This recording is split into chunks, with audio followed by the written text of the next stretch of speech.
Hey there, group. How the heck are you guys? What's going on? How's it going, Tony? Yo, what's What's up, up? Nico? What's up, Tone? Get any strange emails this week? Oh my goodness. Now they're sending them. You're not going to believe this. You're going to think I'm going to make this up. That I'm making this up, but I'm not. Today, the the lunar rover or the rover landed on Mars. You know that, right? You heard about that, correct? I saw an article about that. Yeah. Yeah. Yeah, it literally landed on Mars. They On literally faked it.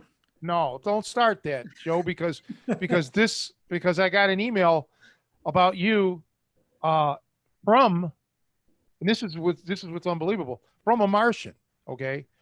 And Was it they're Marvin? I'm a big fan. I they honestly they asked me not to release their name, okay?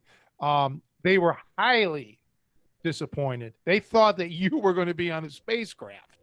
Um they they had everything like they really like a ticker tape parade, everything else. It was awesome. Um, Kind of like a homecoming, really. it would have been for you. Yes, yes. They wanted to know where you worked. They wanted to try to get in touch with you, maybe for an interview. I was vague. I said, I think Spacely Space Sprockets. I think they wanted to give him a probe. Don't say that because he'll end the show early. He'll head out that way. Really, all it takes is a few drinks, honestly. Yeah, right. Oh my goodness, man, I'm a little tired today. I had the weirdest dream, and it wasn't a bad dream. I dreamt that I was hanging out with Buddy Rich, the drummer, and that Buddy was talking to me, like listening. I had to listen to a song, and he was talking to me like I was going to be the drummer. Okay, and and the weird thing about this, him and I were in a supermarket while this was going down. Um, that's I don't know, boy. That's just maybe that's telling me that the since I haven't been able to get out of the house, the next time I go shopping, I should probably buy some chicken drumsticks. I think that's what the dream probably means. I don't know. Wow, But you yeah, got a gift for strange. interpreting dreams. That's probably spot on there. That's what Buddy was trying to tell you. Yeah. From beyond the grave, he came to tell you to get chicken. Well, he's not dead. Don't fall. He ain't dead. And he may be over 100 right now, but he's yeah. Actually, he would be 103. He this coming year. He was born in 1918, I believe it was, or 1917. Yeah, he was. I know you saw him play a couple times. Did you ever get to meet him? Yeah, 5 times. Okay, so he one time he was playing at the University of Akron. Okay, which is south of Cleveland. And at that time, I had never been to Akron. So it was at the college thing, and he did a lot of that. He did a lot of colleges and so on. So I drove and saw the concert, this and that. And for whatever reason, and I don't recall why, but I didn't leave in haste. I guess I just was dilly dallying and I got lost leaving the University of Akron and I ended up on some street and there was a restaurant on the corner. And in front of the restaurant was Buddy Rich's bus. And I'm like, this is my chance. I could stop. I could go into the restaurant and approach him. But I had already known about his personality. And I honestly got cold feet. I was afraid to go in there to meet him, to talk to him and get his autograph.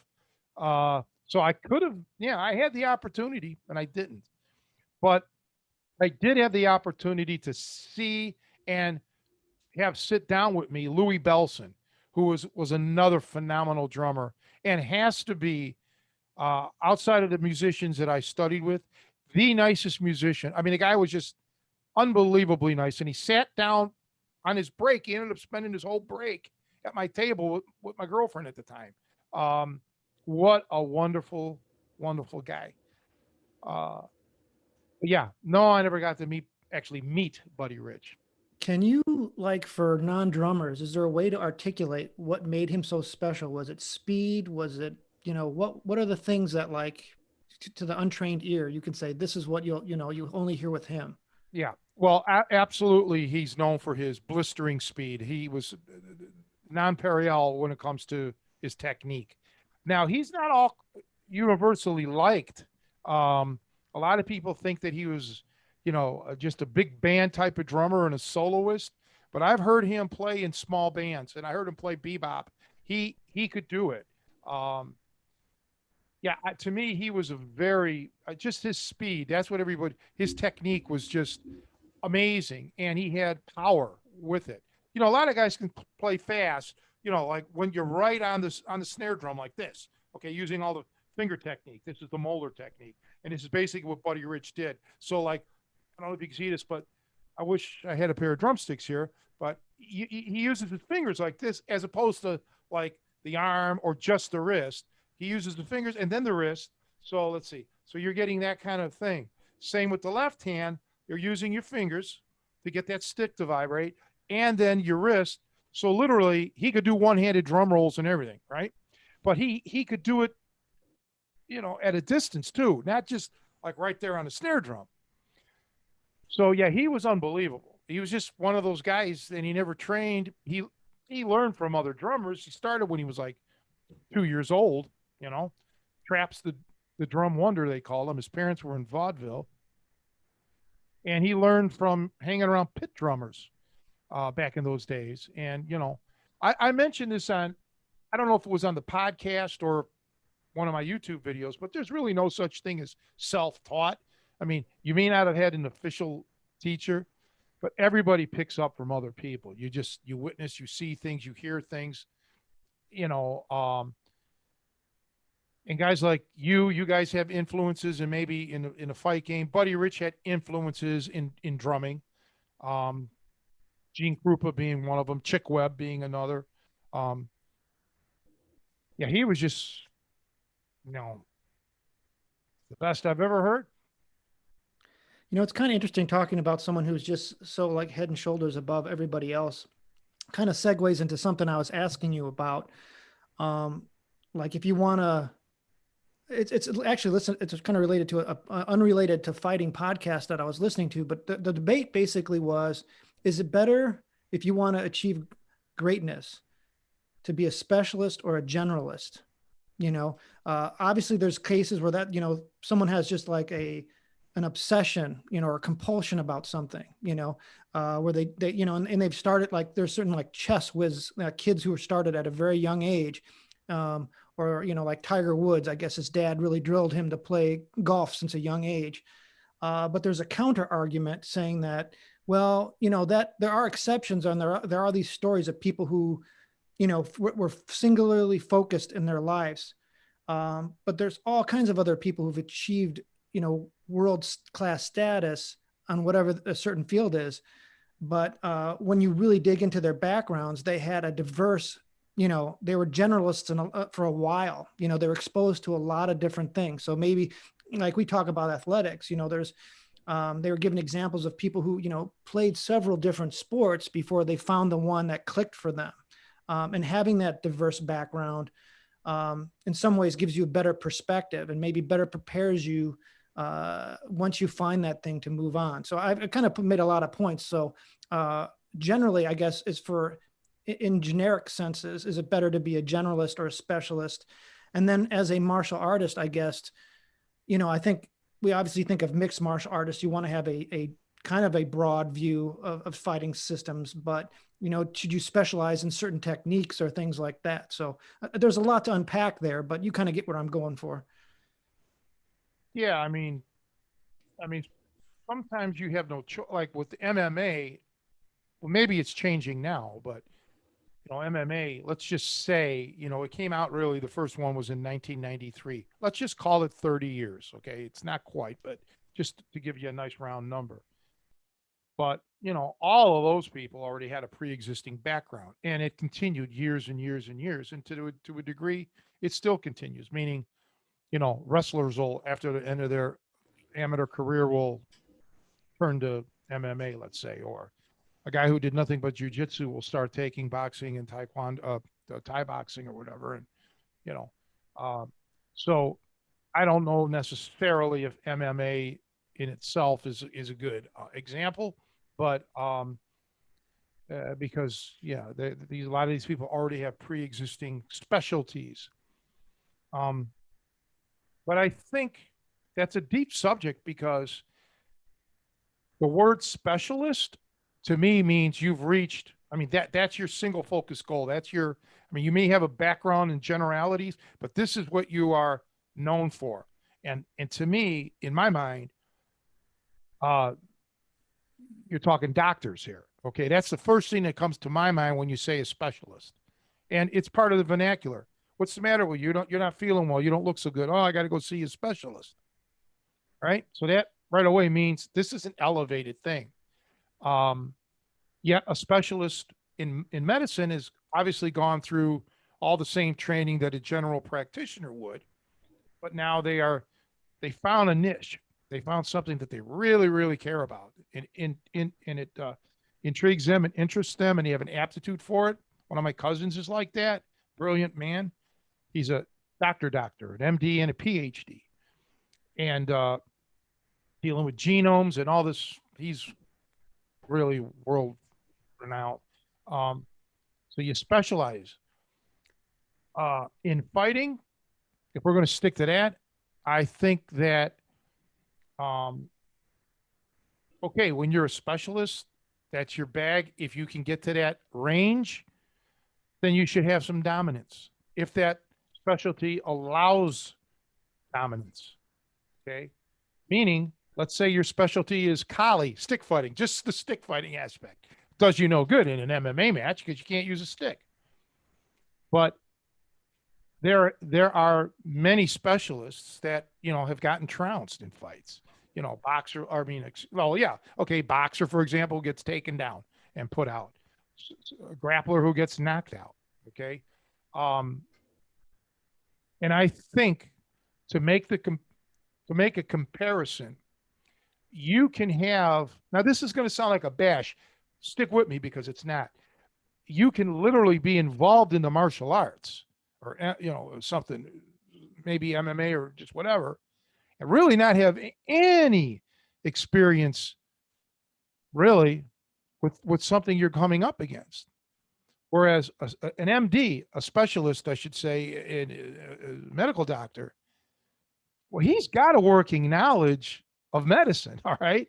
So you could be a brain surgeon, but you know how to do CPR or you know what, blood pressure is and you know all of that. Whereas there are some martial art guys that are so specialized, they don't know anything about, let's say, outside of grappling. They may not really know anything about strikes. They'll throw bad punches or something rudimentary. But so it's really different. But to me, I don't know. Everybody thinks that I specialize in submissions. I guess I do, but I also thought I was a striker. I mean, I thought I was pretty well rounded, but also I mentioned to you guys on the podcast before, I never looked at it. I never put it together as a separation, like boxing and grappling or striking and grappling. I do it now. A lot of it's for marketing or to explain to people that there's a difference, but it was all blended in together for me. So yeah. Um, but my take on it is I don't think it hurt. I mean, it doesn't hurt to be a specialist because psychologically, if you're in a little bit of trouble, let's say you're a grappler, right? But you do know how to box, like me. I mean, I could box enough to use my wrestling, which I was better at, the submissions. Um, so you might be able to say, well, if I can get on this guy and get him down, then I can win because that's my specialty. That's where I really excel. Some people don't have that. They're like a jack of all trades, master of none. That I don't. That I don't like. Because you have to have some strong suit. Otherwise, you're walking a fine line. You understand what I'm saying? Like you can if you know a little bit of wrestling, you might run up against a good wrestler and you're done. He'll just out wrestle you and destroy you. You might know a little bit about boxing. You go up against a good boxer, he'll knock you out. Maybe the little bit of wrestling cannot overcome the tremendous amount of striking that he knows. See, that's how it was. That's how it still is with some guys. They know a little bit about wrestling, but not enough to get a savvy person to the ground. Now what? You're a man with no eye. You're like a man with no country. Yeah, I think your analogy of like a specialist in medicine is kind of interesting because kind of relating back to fighting is you need to have it almost feels like you need a foundation, a general foundation that is a little bit broad. But then let's say you just happen to be great at kicks. Let's say you're just whatever, it works for you, but if you focus on that initial, like let's say you find out that, oh, wow, I can really, I've got some really powerful kicks, and you ignore everything else. Well, yeah, you're taking a big risk there that, that you can always apply those. So maybe that's what it sounds like you're kind of saying is like, if you could design a fighter, you definitely still need to have a fairly decent, broad knowledge of self-defense, and even that, we were talking MMA, but really, I mean, we talk more here about self-defense. Is I need to know a little bit about weapons and things like that too, because I don't know what I could run into, but then if I have beyond that foundation, if I've established that, but I have a gift for something, like maybe I have an amazing takedown or whatever, I can then hone that so that I can try and, you know, push a conflict towards that if need be. Yeah, but when you're talking about athletics, and I'm sure in medicine as well, any science, STEM stuff, there's subsets. I mean, look, okay, let's talk about amazing takedowns. Okay, you might have the greatest takedown in the world. The single leg, let's say, or whatever, high crotch. Okay, but now you got to do Greco. So your amazing single legs don't matter; they're thrown out. You can't use them. Um, or yeah, you maybe in a folk style or freestyle match, you do have an amazing single leg or double leg, but maybe the guy you're going up against has an even better front headlock, or a better duck under, whatever. So, yeah, but you do have to have a working knowledge. I mean, I can't see like a brain surgeon. If you're in, let's say you need, you're with a neurosurgeon. Okay, you've been recommended to a neurosurgeon. You're in his office, and all of a sudden you're going pale. Your heart starts, something's going wrong. Well, he's not going to freak out and call 911. He knows enough to probably say, this guy's having a heart attack. Let me handle this situation. Let me stabilize this person, and let me get him to a cardiologist or to whatever. Um, and that is important to distinguish when you're a fighter, to put your ego away for a minute and say, hey, look, this isn't my specialty, or boy, maybe I do need to reach out to a boxing coach or a submission guy, a better submission guy, or a better takedown guy, to work on my weaknesses. So that's it. But doctors, of course, are held to a different standard than martial artists. There's no professional. I mean, they have, yeah, it's a whole different thing, to compare the two.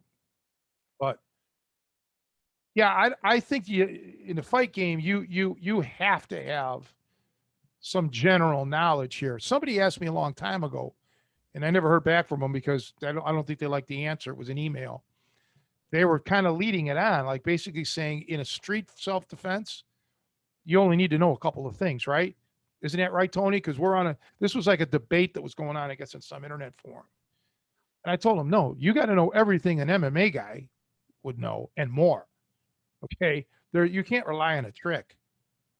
I mean, you in a street fight, you have to have so much knowledge, far more than an MMA fighter would have because of weapons and multiple assailants and landscape and all of that jazz. So you have to know punches, kicks, knees, elbows, submissions, and all of that, but additional stuff. So if you really want to feel prepared for the street. So there's in that regard, let's say an MMA guy may really specialize in, he's a jiu-jitsu black belt. Okay, that's his specialty. But I'm sure if they're competing professionally for prize money and want to win a title, they know other stuff. They may not be the greatest striker, but they know enough to at least tide them over until they can get to their specialty, their range. I think that's a misconception with self-defense. Is a lot of people think that if they know these certain tricks or eye gouges or groin strikes, that's all they really need to know. They don't really, in my opinion, I think they don't realize that if you never actually grappled with somebody and you've never actually sparred and thrown a jab, you don't understand these basic fundamentals. You're not gonna hit somebody with a groin strike or an eye gouge or any of these tricks with somebody that has the least amount of knowledge of what how to handle that. So I think that those should be the fundamentals. You should know how to wrestle. You should know basic striking, and then add all those tricks or whatever rips and gouges. Add that onto the fundamentals. Right. I mean, and there's another talk about misconceptions. There's another misconception that, even if you were in a street fight and you defended yourself against the mugger, that you know your shit. No, not everybody that's a criminal is a fighter. Okay. Most of the time, they're looking for the easiest mark, the easiest prey. Okay. And as long as you don't get obliterated, you can hold your own, you might be able to survive that encounter. Right. That doesn't mean you're ready for the next one. Right. Because one of these days you may unfortunately run up against somebody who's got bad intentions, who's actually, looking for that confrontation. So that's the environment that I was raised in. These were people who would just as soon kill you. They had no problem being back in the joint. They didn't care. They felt more comfortable there than on the streets. So yeah, you don't want to rely on these little tricks and gimmicks because they just, you know, they may not work, and then what? It's not good. Nothing to me beats a trained fighter. You just really have to put the time in. There's no shortcuts. I mean, think about us like a language, right? Let's say you want to travel to Italy. You don't know the first thing about the Italian language. So you're going to take a little crash course. They'll teach you how to say hello, good morning, where's the bathroom? You know, what if you start getting into the conversations? You're like, man, this is over my head. So now you stop, you bring your booklet out and you're looking, wait, say that again. Let me look this up. But you can't do that in the street. You can't say, wait a minute, hold it. Let me get out my karate book. Let me see. Oh, yeah, horse stance number 3. Okay. You can't do that. So you really have to be prepared. That's why I tell people that want to because in Chicago a lot of people talk, there's a lot of culture, different language. And I speak a little bit of different languages, just as a hobby, but I just do it for fun. People are like, man, you know how to speak this language, that. No, I don't. I just know a little bit of, this or that, and I would never, ever, ever try to get into a conversation because I'd be blown out of the water. So to get to you, Nico, I know the little quote unquote tricks of certain languages. Like I could walk into a bar anywhere, a Polish bar, and order up a drink and, try to get the bartender's phone number. And that's about the extent of it. They'll think, oh my, this guy knows how to speak Polish. No, I just know enough. I can order up food, um, a little bit of German, Italian, of course. Italian is the main one because I'm Italian. But so yeah, those it's like me. I know enough of those little tricks in some of these languages, Croatian or Slovenian, just enough to make somebody laugh. So yeah, I don't like when people try to rely on these tricks in self defense. Not that they won't work, because I could say something in a language that's appropriate, but I can't hold a conversation. And if you rely on these little tricks of self defense, you can't hold a fighting conversation if it escalates. Kind of going on a tangent on this, but I want to circle. I want to keep going with this, with the idea of the tricks and the groin strikes. Because on the flip side, there are people who there's kind of a they discount them. There's the other side of the argument, or the other danger in my mind maybe, is where you're like, well, um, I'm just going to focus on my wrestling or my boxing and not think about targeting the groin, or if someone's going to target the groin. Like in my shadow boxing now, just from a lot of our conversations and altercations you've described, I spend a lot of time, visualizing and blocking groin strikes and kicks, because I assume, especially if I'm coming up against someone who's maybe not as skilled as me, and all of a sudden I've surprised them, I'm assuming they're going to be going for my groin, and vice versa. I frequently, if I've got an opportunity to take that groin shot, I'm going to go for it. Now, I want to make sure I have the skill set to not be taken down or be, outboxed, that I can protect my head and stuff. But I don't want to ever forget that reality, that is a prime target for my enemy and for myself, that to incorporate. It's kind of like when we talk about the rips. Rips are great if you can incorporate them into your grappling game.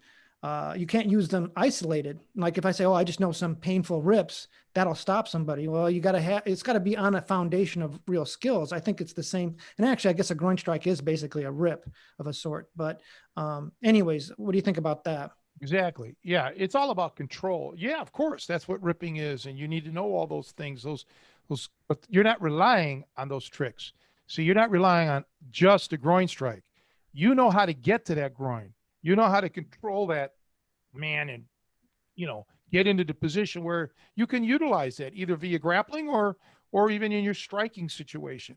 That's the difference. Okay, so that's taking the words that I know and putting them in a coherent uh, conversation. See, I don't know enough Polish to hold a conversation all night long. I know those little tricks, the little keywords, whereas somebody who's fluent can use those exact same keywords in a conversation. And that's what you are. You're at that level because your training is, so much that, yeah, you can use those trick things, the growing strikes, the eye gouges with efficiency, because you have the substructure to pull them off. But if that's all you had, you know, it's not going to work. I mean, you might get lucky. Everybody can, but you don't want to rely on that. And then there's other stuff too: size, strength, determination. How you feel mentally, physically. There's no shortcuts, man. You want a shortcut, then you're living on borrowed time. The only way to get good is by putting in the time and effort, the years of hard training in and out of the gym. I want to circle back to the generalist specialist conversation. So kind of on a different aspect of it. And again, for martial artists, I think, or fighters, people who are interested in self-defense and those kind of things. It kind of goes back to some conversations we've had previously on this podcast, but outside of the martial arts, like let's say my only focus is I want to be the greatest martial artist or whatever that I can be. Like in your case, you said some things I got from exploring music and going into music actually translated back into my fighting. A completely, you would think, other interest or other area of interest, but through the improvisation and probably some of the coordination and timing and rhythm that you got from the drums, it augmented your fighting and probably gave you new perspectives on it. So, I mean, do you think someone should spend some time or like look at other arts, whatever it is. I don't, know, I can't even know what it is, whether it's, even things like painting or something that'll get your brain working differently. So you can start, do you think that as something that people who are looking to improve themselves should kind of look to diversify? Yes, I do. Art, yeah, actual art, drawing, chess, even card games, games of strategy, anything that's going to develop your mind, to get you to start thinking, okay, and problem solving. That's important. And believe it or not, music, art, um, there's problems here that need to be solved. Music, I'm going from C to D minor seventh to G seventh back to C, right? 251 progression. That's a problem. How am I going to be creative? How am I going to get from D minor to G to C creatively? So you got to solve that. Painting. I have this landscape in my mind. Okay. I want to create a beautiful image just from my mind. Okay. You got to create. Now there's your creativity. Board games, strategy games, word find games, anything to keep your mind active. Not so much that you let your physical body go, of course. You want to be physically moving around. But yeah, I believe in all of that, Joe and Nico. And eventually, you guys, or not you personally, but just you in general, you people may end up stumbling upon something that will tap into that creativity, right? And now all of a sudden it bleeds over into your martial arts. If you have that enough, if you have that much love and dedication to the martial arts, you will allow that to overflow. Sometimes though, what ends up happening is in the case of, let's say, music, that now becomes your priority and now your martial arts kind of becomes secondary. So it's a balancing act there as well. But yeah, I had already, well, I dabbled in music when I was a kid, the drums, but I didn't really pick up the accordion at all until after I was done with my wrestling training uh, back then. And then I started to actually study music. And that knowledge instantly was able to, we talked about this before with Ronnie Moon and everything, how it just made me a better fighter because now I put the two and two together. Yeah, I was able to, all the musical improvisation that I had in my mind was, I started putting that into my fighting. I started chaining, like scales. And it was just an amazing thing for me. I hope other people can have that kind of epiphany like I did. So that brings us to chain wrestling. What do you think about chain wrestling? Well, I think it's a misnomer, or no, not a misnomer. It's differently described. Some people chain moves, and I look at the whole body. Like I've seen people go from, okay, you go from this armbar to the straight armbar to the double wrist lock to this to that. That's chain wrestling, I guess. It's a chain move, but that's a very primitive way of doing it. No, you have to look at the whole body. You might have a top wrist lock position, and then the guy tries to move now, but he moved his whole body. Now something else in his body is opening up. Um, so there's a simple way of doing it, like a localized chain, like the arm would be a localized chain. But normally people don't just counter like this. Okay, they're not straightening. They're moving their whole body. Okay, they're using everything they can to get out. Um, and my chaining has always, from day one, and this has got nothing to do with the music. This was just day one from Radvan. Is look at his whole body. Okay, you may be on his arm, and the next thing you know, you're going to his legs because the opportunity is there. And that makes yourself incredibly difficult to defend. It's like shit's coming from everywhere. Where's Tony coming after me next? And it's psychologically devastating to an opponent because they're scared because none of their limbs are safe. Okay. And now you add strikes into it or rips. You may be pounding on him And then all of a sudden you're pounding on his legs. You're pounding on his groin. He's trying to turn. You're elbowing and pounding on his kidneys. You're attacking the back of his neck like you're killing the guy. This is what it's all about. This is using your whole body as a weapon and his whole body as a target. That's my mantra. That's been on my website. I've said that. That's my trademark expression. And that to me is how you chain. And chain wrestling doesn't even, in my world, doesn't just mean wrestling holds because I don't distinguish. To me, it's all the same. I'm looking to finish you.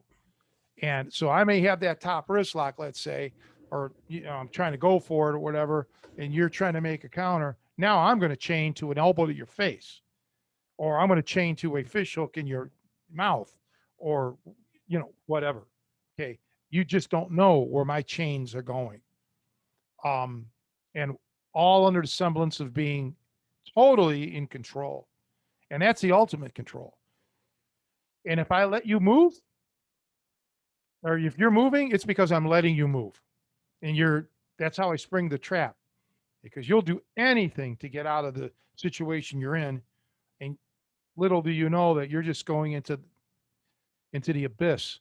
You're going to the ultimate doom because that's where it's at. Now think about this, guys. The top wrist lock is phenomenal. The way we do it, it's the best, right? Great armbar. You can do a lot of damage. That's not the worst thing that you can do to somebody, and you know it. Okay. And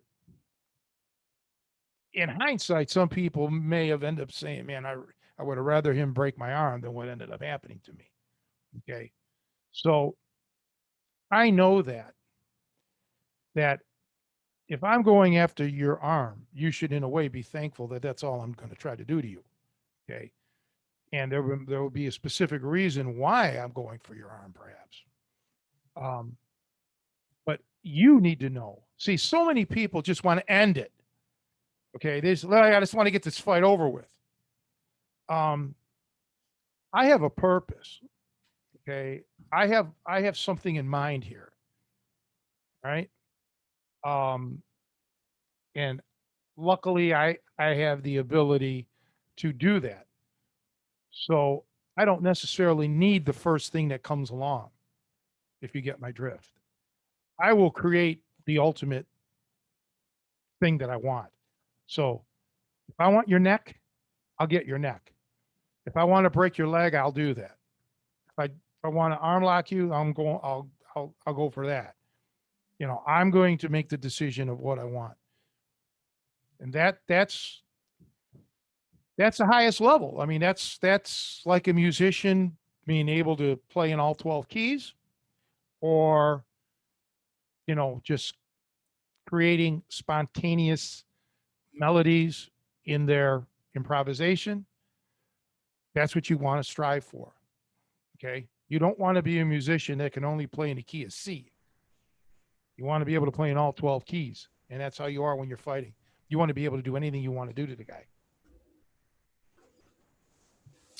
How would you differentiate chains from combinations? Are they similar or different? Well, like striking combinations, you mean? Well, could you have even combinations of submissions or takedowns? I can go from one. Oh, well, of course. Yeah, that's different. To me, that's different because that's like a transition to me.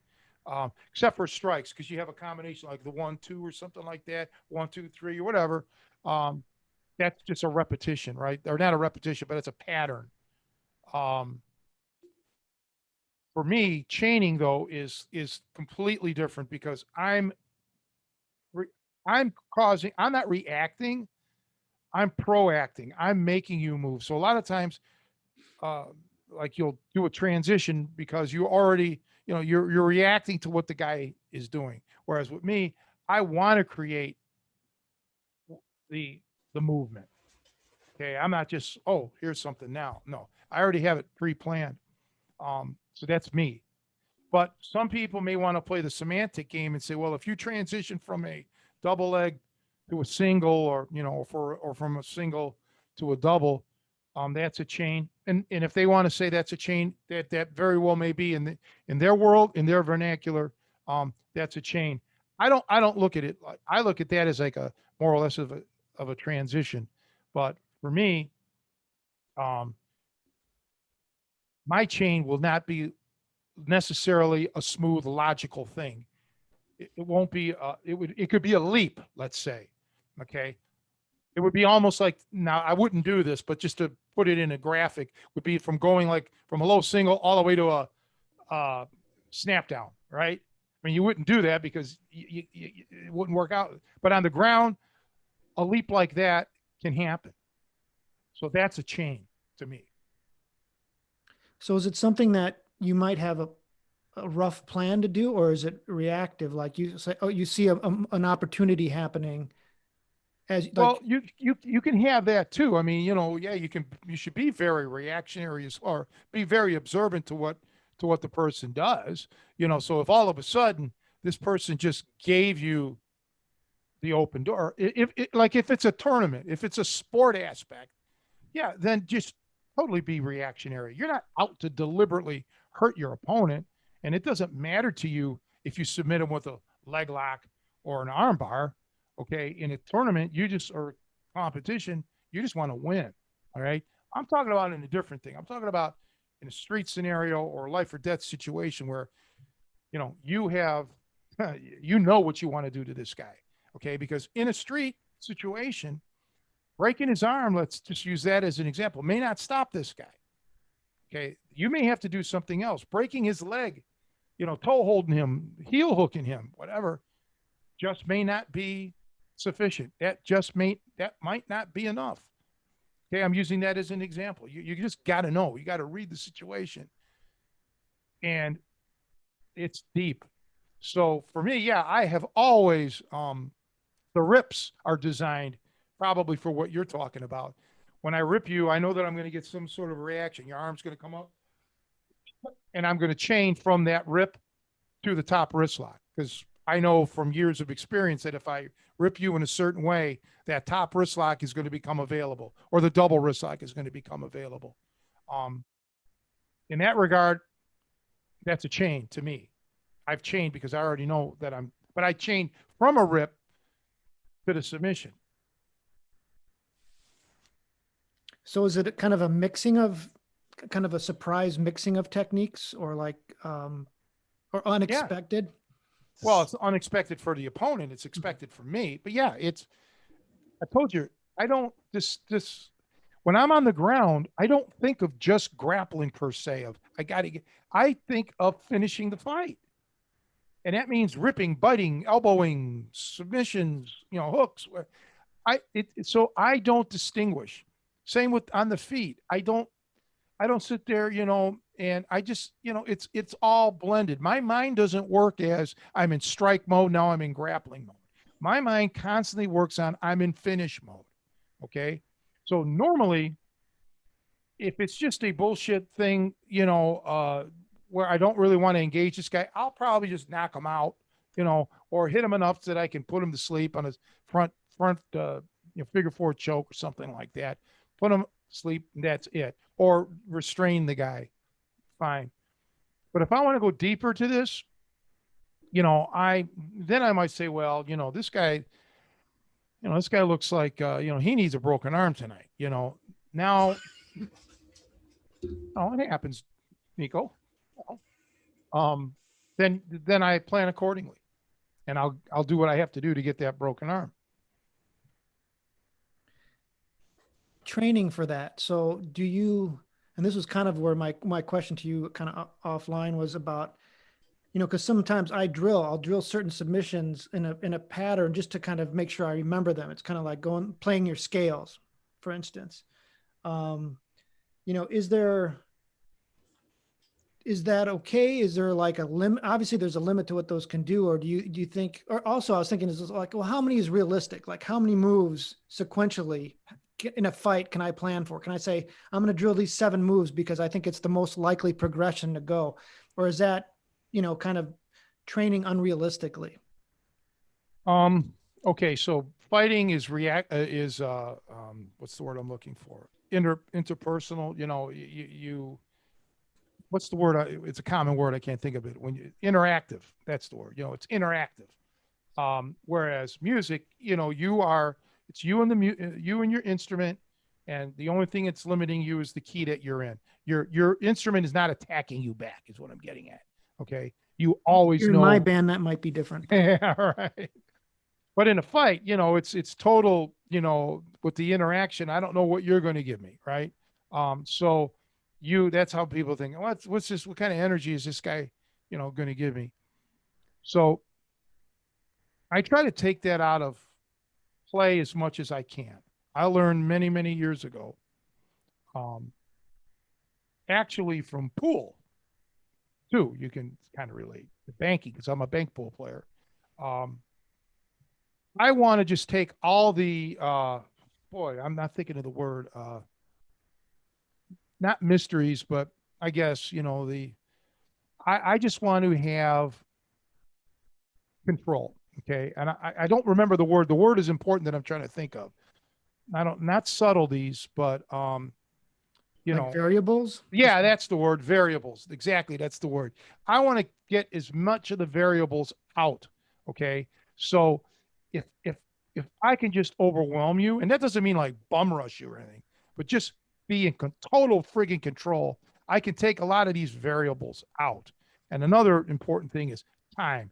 I can't give you a lot of time. The more time I give you, the more variables come into play because it's allowing you to think.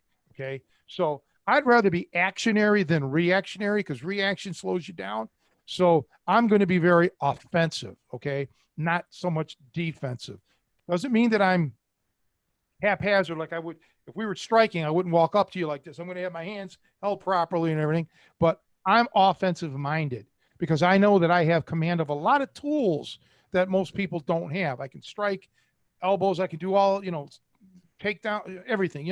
I'm lucky, and there's other people that have those tools. So you want to take all those variables out. You don't want to give that guy that you're going up against, who may be getting back to the first part of this, a specialist. You don't even want to let him get to his specialty. You just want to overwhelm him, with your abilities. So you're saying 7 move chains or whatever, 7 technique things. There's no problem with that as long as the biggest drawback, especially on your feet, is you don't want to be in front of somebody for any length of time. Like single leg takedowns that take 10, 15 seconds to work. Forget it. Throw them out. Okay. If it's sport, that's fine. Street fight, you're done. Okay. You've got to be quick.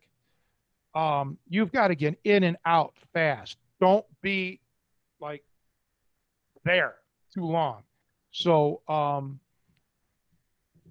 a good drill that a lot of people should do is when you go to the ground, 10 seconds and that's it. See what you can come up with in 10 seconds. Make it a flurry, but see what you can do in 10 seconds. See what you can do in 5 seconds. Just see where you're going. Get your mind to start thinking quick, okay? Because you're under fire. You got to rush. You got to start sometimes thinking under pressure. Same thing with strikes. I had a student tell me they work on 10, 12 punch combinations. That's ridiculous.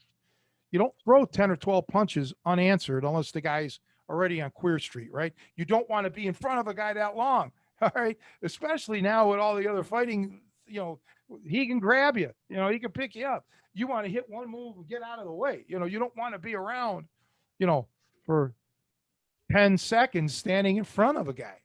You don't. You want to be up, down, in, out, left, right, diagonal. You don't, this guy doesn't want to, it's like a fly. That fly's buzzing all over the place. That's how you have to be, even on the ground. And that's where that's how I chain differently. Because like with that arm lock thing, going from one to another, I'm still cross chest for how long? How long it takes me to do this.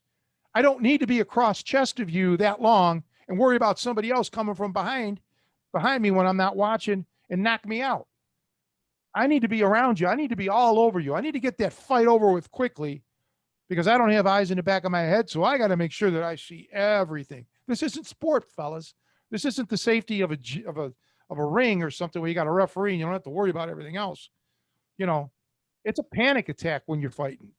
That's how you have to make that person you're going up against panic. You have to make them have a panic attack. What's going on? Where's this guy going? What do I have to protect next? So from that respect, Joe, I don't care if you do 7 moves. Just make sure that they're not so frigging similar that you're going to give this guy a chance to counter the living daylights out of So Tony, what kind of takedowns you. do you Nico, think? What kind of takedowns do you think are the best for the street? well, some people will say like throws, because you could literally, like Shoney Carter loves his throws. Um, for me, well, front headlocks, duck unders if you're tangling, but I I like a double leg takedown. That's just for me. That's my thing. Um, I don't want to. I want to have here. Let's put it this way, and this should answer it for everybody. The the takedown that you're good enough at that will not put you at any risk. Okay, because like some throws, like especially if you turn your back, if you miss that throw, your back's to the guy, or you might throw. Now, I'm not knocking throws and Shoney. I'm not knocking what you do. I'm just saying, like sometimes, you may throw yourself with the guy and end up rolling and not, losing control. Okay. So whatever move that you feel that you can take yourself, take the guy down. And if you're going with him, that you don't put yourself at risk.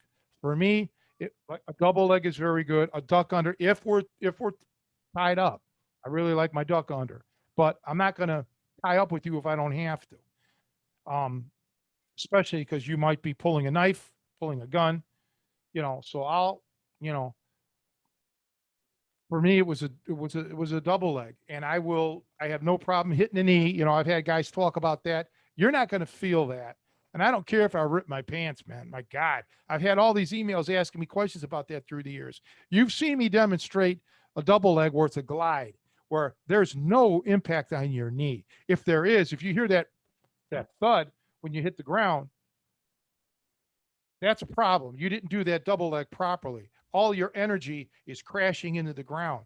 You need to come, you need to come forward, smooth as silk.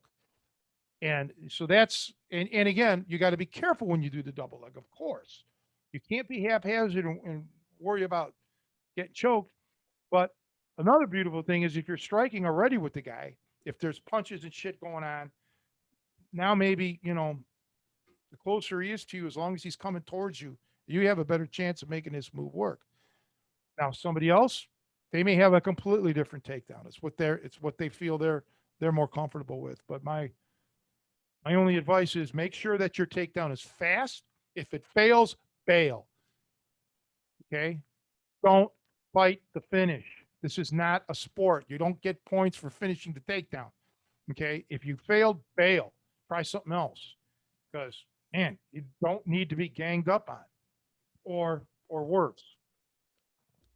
I'm going to quote you back to yourself, but you said my favorite takedown is a left hook.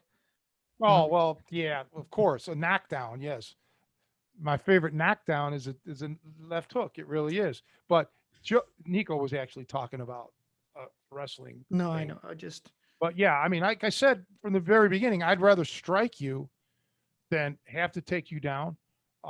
But if I could hurt you, I would, slam you or something. But that's not. Again, look at if we're in weather like this, I got to worry that I'm not going to fall.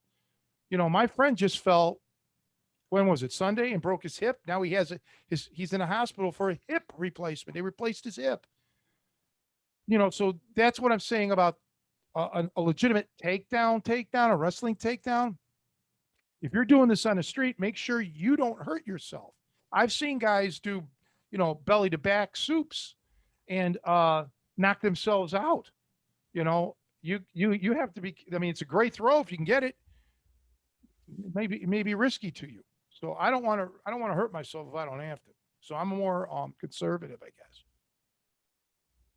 I kind of had a light bulb earlier on the discussion because, working the heavy bag now, kind of under your guidance, I always drill. I throw my combination, but then I always move evasively away from the bag. So I get some distance. So I'm in and I'm out. I don't stand there just punching away to get that habit. I always want to have the kind of almost the muscle memory of like, I punched a few times. Now I want to get out of range because it's likely he's throwing something back unless I got lucky.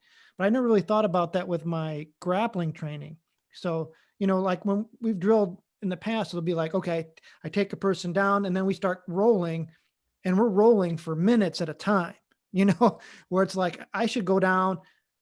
I can visualize it now where it's like I go down, I make my move. If I blow the hold or whatever it is, I'm back up on like I should almost finish like you said, have that and get back to my feet, get out of there. Because in our scenarios, and especially if we're trying to drill for self-defense, you don't want to be down there for too long. No, and I've done this with you where I'll say like, up, get up.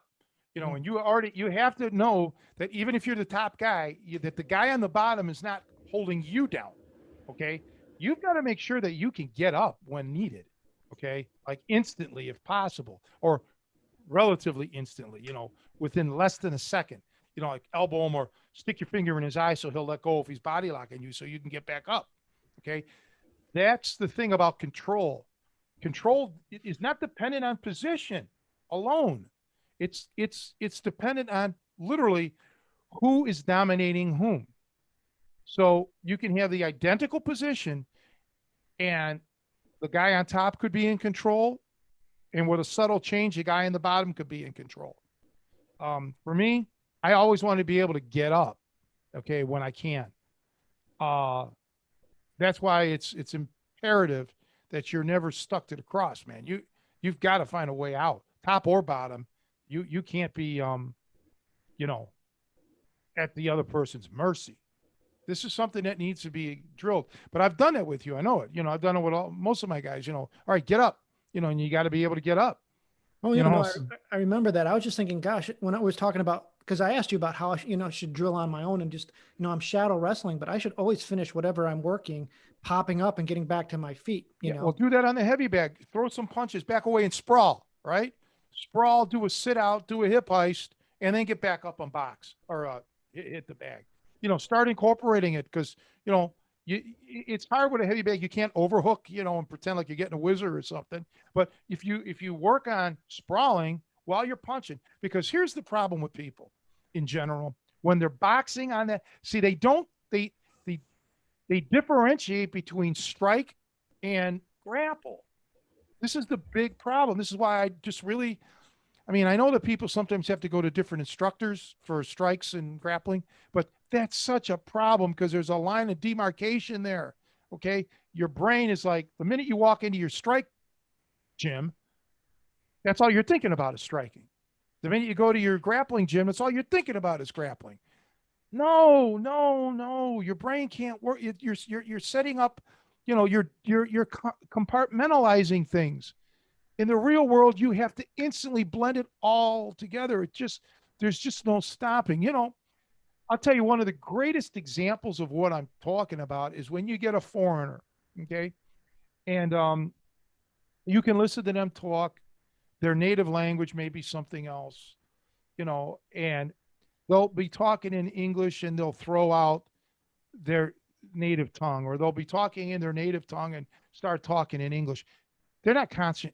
This is just the way it's happening. It's automatic. And that's how your fighting has to be. I've said this for 30 years, man. You can't think of grappling mode and strike mode. It's got to be fight mode 100% of the time. So when you're hitting that heavy bag, man, boom, throw down this, do some sprawls or hip heights, whatever. Get back up, punch, kick, whatever. Do it again. Get used to always knowing that your mind will never think, okay, it's only strikes when I'm in this position. You can't. And the same with the grappling. You know, you you can't get this tunnel vision where you just zone out and you're so single focused, man. With the grappling, man, start throwing elbows, rips, blah blah blah, standing up. Stand up, and when the guy gets up, go after him again. You can stand up, go right back to grappling mode if you wanted to. Just be creative. You just have to. Um, I don't know. I don't know how else other to put it. This is just how it always was with me.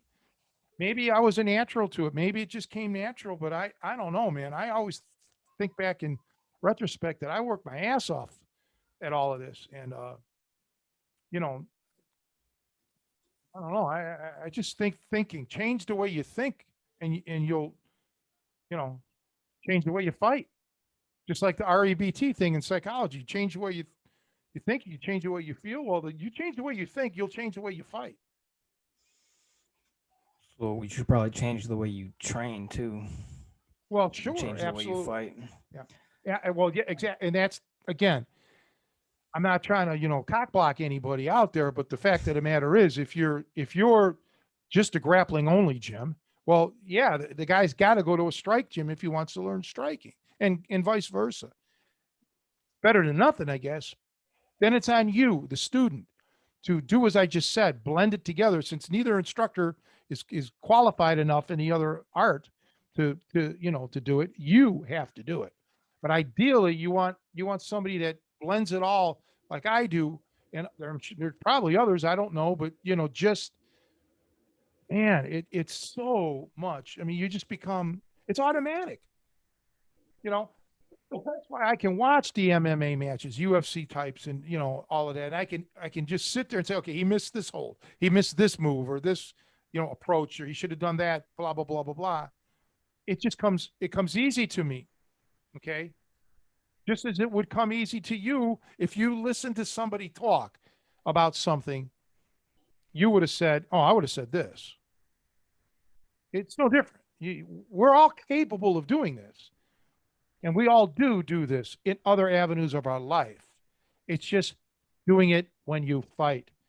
And 99.99999% of the people don't understand this concept. But I'm not asking you to do anything that you cannot already do in another aspect of your life. And that is think quickly, think creatively, and spontaneously. Did you ever have the guys at the gym do drills to make them try to get submissions quicker, Oh, yeah. or get off the ground faster? What kind of drills did you do to develop that? Well, one of them was I just told you now was that you never knew when I would tell you what to do, like get up, or we used to do this thing called pig. When I would say that, then you had X pre amount, pre set time, 5 seconds, 10 seconds to get that submission. Okay, otherwise, boom, the roles are reversed. And So how did that work? You just shout out pig yeah, and I'm just watching you guys do your thing. You know, you're not actively going. You're not actively going for submissions. Okay, you're tussling. You're wrestling for control, both of you. There's no, and then the top guy or the guy that, let's say it's you and Nico, you and Joe. When I would say pig, it's you, Nico. That you got 10 seconds now to get that submission. Okay, and it was this game that we used to do, and it was really pretty awesome because you're under the gun. But we also naturally do traditional drills, which I mean, there's hundreds and hundreds of drills. You do that to learn muscle memory. Okay, you got to get that muscle memory. But there is a difference between muscle memory, which you have to have. You have to know that move. You have to know the submission, let's say, and you practice it slow over and over, thousands of times. But then once you have that muscle memory, then you have to work on your mental memory, your mental, not memory so much, but mental creativity. Okay, now you got to now your body's ready. Your body's ready to go. Now you got to get get it all on the same page. Get your mind and body as one. And it's hard, but part of the problem is people tend to when they spar or grapple or whatever you want to call it. They either they abandon a lot of shit. They just try to win. They just want to. They're just looking to tap their opponent out, and that's not what you want. It's got to be constructive. You have to put in. You can go pretty hard, but I mean you shouldn't always. But you can go, but you have to be purposeful. Maybe all you want to do is go for this toe hold. Maybe that's all you want to do. And you'll pass up other opportunities. You got to be single minded.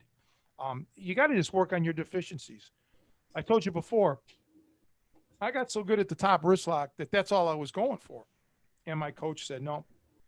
So we ended up doing this 3 months of nothing but arm bars, 3 months of nothing but leg locks, 3 months of nothing but neck cranks, and then 3 months of just, other miscellaneous and putting it all together. But while I was wrestling, let's say when it was the armbar months, if I saw a chance for a toe hold, I would say it. I could go stopper toe hold, Achilles lock, heel hook, knee bar. But, so I saw it, I vocalized it, I verbalized it. Okay. So that my brain wasn't shutting it out. My coach knew that I saw it, but I was still going just for the armbar. Okay. Um, and then that's how come I got good at the leg locks, man. I just was like, man, all of a sudden I found out when I started laying off the top wrist lock for a while, I'm like, wow, man, these toe holds, these leg locks, man. Um, so there's so many unique ways you can come up with your own drills. People who are out there, come up with your own drills. Make sure they're logical. Make sure they make sense. So what I mean by logical is, again, to get back to music, if you're playing if you're soloing in the key of C, don't all of a sudden start soloing in G flat. That's not going to work. You know, that's going to be a dissonance. But in your drilling, make sure it's logical, but also make sure it's creative. Make a beautiful harmony. So to speak, with your training.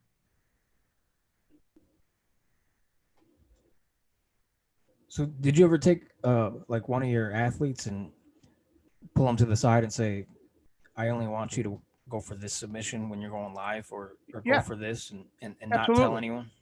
absolutely. I did that a lot. I had a lot of guys that I would say, hey, just do this or do. Brian Deneve was one of them. He's been on this show. He was one of them. Others you wouldn't know. Um, oh sure, absolutely. I want you to get this, and many times it wasn't for my students' benefit as much as it is for the guy that he was working with. You know, um, like if they thought they were really good at leg locks, well, I'll tell my student tap them out with such and such, and that was an eye opener for the other guy. Damn, I thought I knew all leg locks. I thought I was so good at leg locks. No, now you know that you need to work on your leg locks. But you got to have the ability. Your student, the one that I tell to go for the leg lock, has to have the ability to do it. I'm not going to tell him, to do something that I know he's not capable of.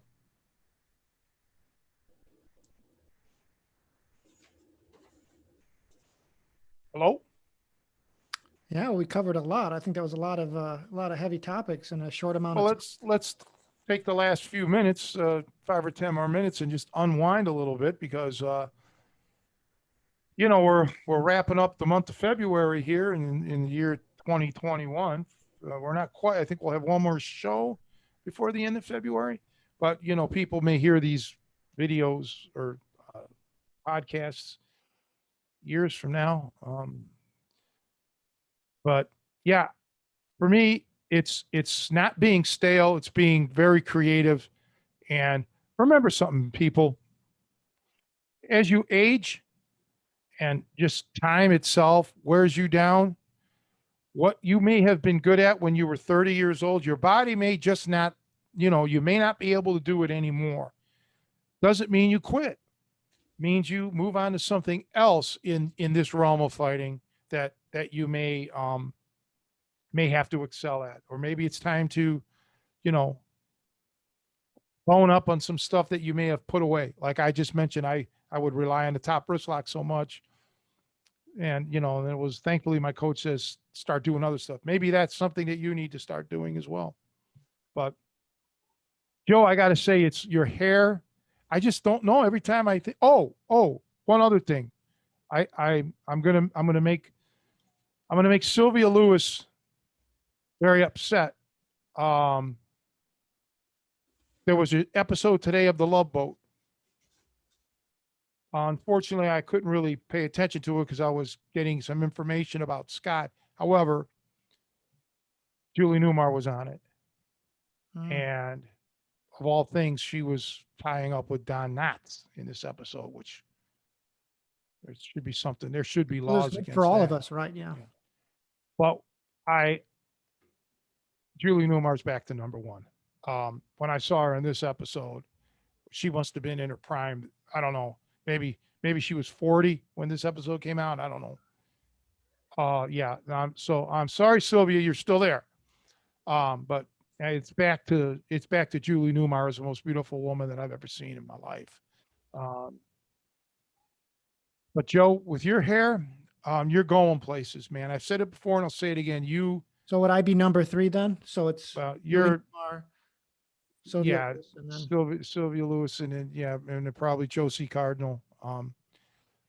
What is your middle initial? R. Oh, never mind. Ramon. Yeah, Ramona. No, you're the Fabio of catch wrestling, Joe. We know that already. I mean, it's just obvious. You guys remember when he got his nose broken when he was on that roller coaster? I really That didn't part- follow his career that much, Tony. Tell us more about it. Oh yeah. Well, he was on a roller coaster and they get this bird literally flew into his face and broke his nose. It was all over. See, back then I used to read like really intellectual stuff like National Enquirer, and it was on the cover.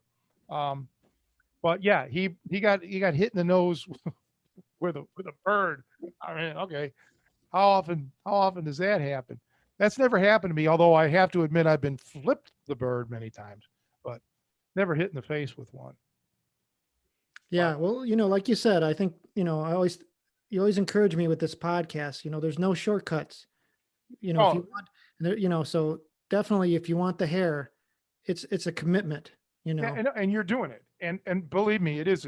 And I really do believe that you're right and that you should be committed. I do. I need to talk to your wife about that though. But yeah, Hey, no, I'm honestly, man, training is a commitment though. People want something fast. Look at it this way. This is something that will last the rest of your life. I mean, yeah, there's sometimes you want something right away. You want to get great at it, but don't you want something also that's going to last forever? And training, no matter what you should be training for the rest of your life. You should be learning for the rest of your life. And there's not a day that goes by that, well, let's be realistic. There's not a week that goes by that I'm, not creating something in my mind or refreshing or seeing something in a different light than I did, in the past. And that's something that everybody needs to know.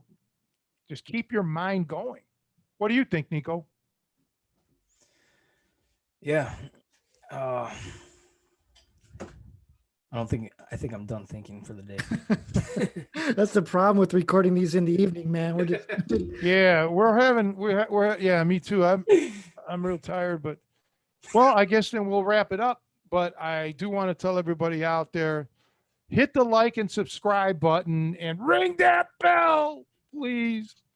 So you can always get the updates if you're on YouTube. On the other podcast things, I don't know how that works, but I guess you can subscribe. yeah, and you can give Um, us like 5-star reviews on iPhone and stuff. So yeah, any that'd support be is always cool. appreciated. I don't have an iPhone, but yeah, that would be great if you guys could. Every little bit helps, keeps us going. We don't monetize.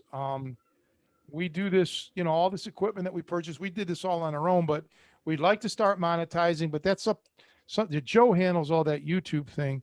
And monetizing doesn't mean anything other than the more views, the more likes we get.